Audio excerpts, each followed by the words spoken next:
Hey guys, this is Babbling Brooke, and I decided I wanted to try something a little different.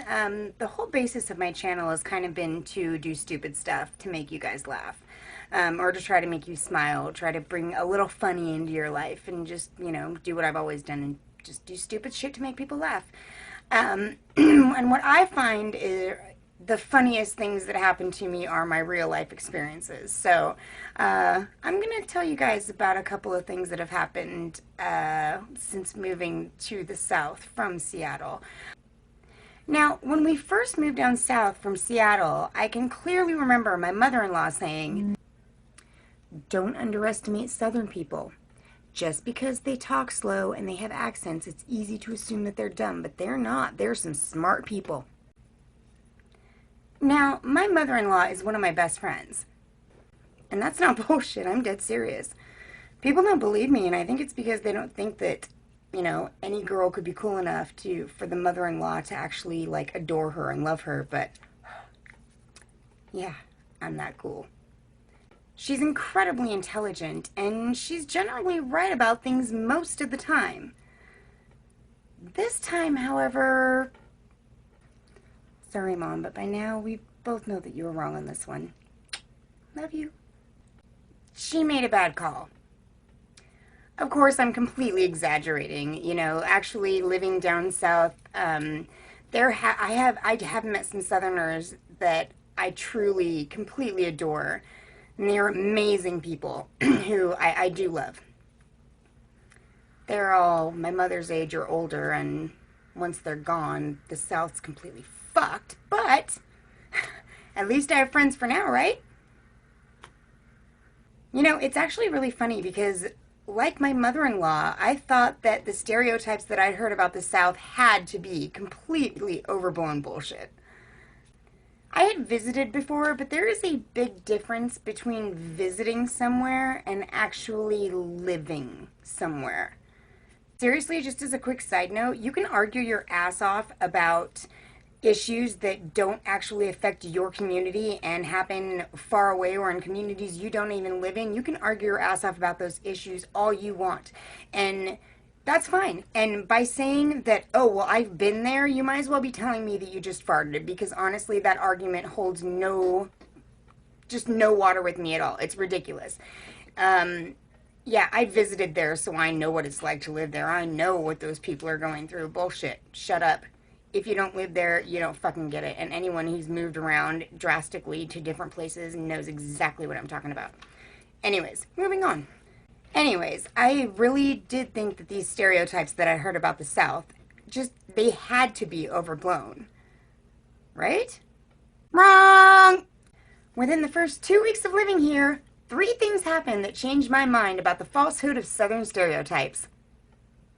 So around day 3 of living here, my hubby and I were driving around our new neighborhood, and as we turned a corner, we were greeted to a vision that is burned into both of our brains to this day, and I'm sure, unfortunately, will be there for all eternity.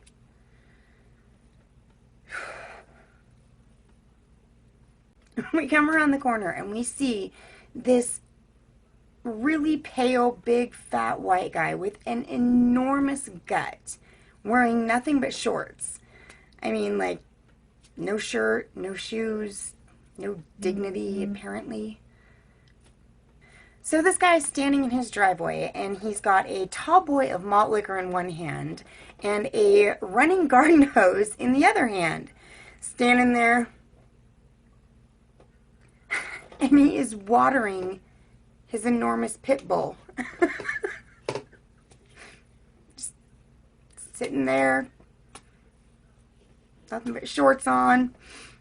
The tall boy, it was a thing of beauty, let me tell you. Anyways, I don't know if he thought the pit bull was going to grow or why he was watering it, but that was one of my first impressions of my new community. Okay, so the second thing that changed my mind about Southern stereotypes was around day 9 or 10. Again, my hubby and I are driving around. We hang out a lot because we like each other. and we see this gorgeous brand new Cadillac. I mean, this thing sparkled. It did. It was beautiful. It was a beautiful vehicle, and it was brand new. And we turn a corner and we pull up next to this vehicle, and we see the hood of the vehicle.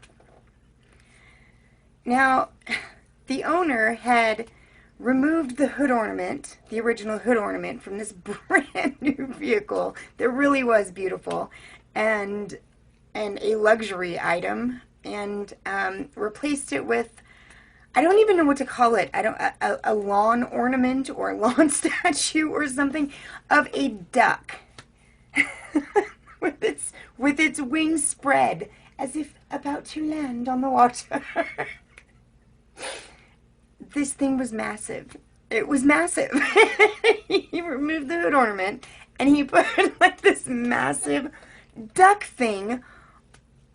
There's no way that can be legal. I mean, it's bad enough that you have to be 150 years old or some shit to get your license in this town. But now we've got a bunch of 150-year-olds driving around with ducks. Anyways. Moving on. That was number 2. Moving on. So the third thing happened, I think the same day that we saw that duck lover's freak show of a car. We were still driving around and we were listening to the radio, and a traffic alert came on. And it said that they had shut down the local freeway because a truck full of hogs had turned over and there were pigs running amok on the freeway. Yeah, it was one of those things, it was one of those moments where you're like, wait, did we just hear that? Did we really hear that, right? Or did we hear that? So, you know, of course, we turned it up, and sure enough, I-30 had gone hog wild, y'all. Yeah, so those are the 3 things that have happened that have that kind of turned around my, oh, it must be overblown. It's not.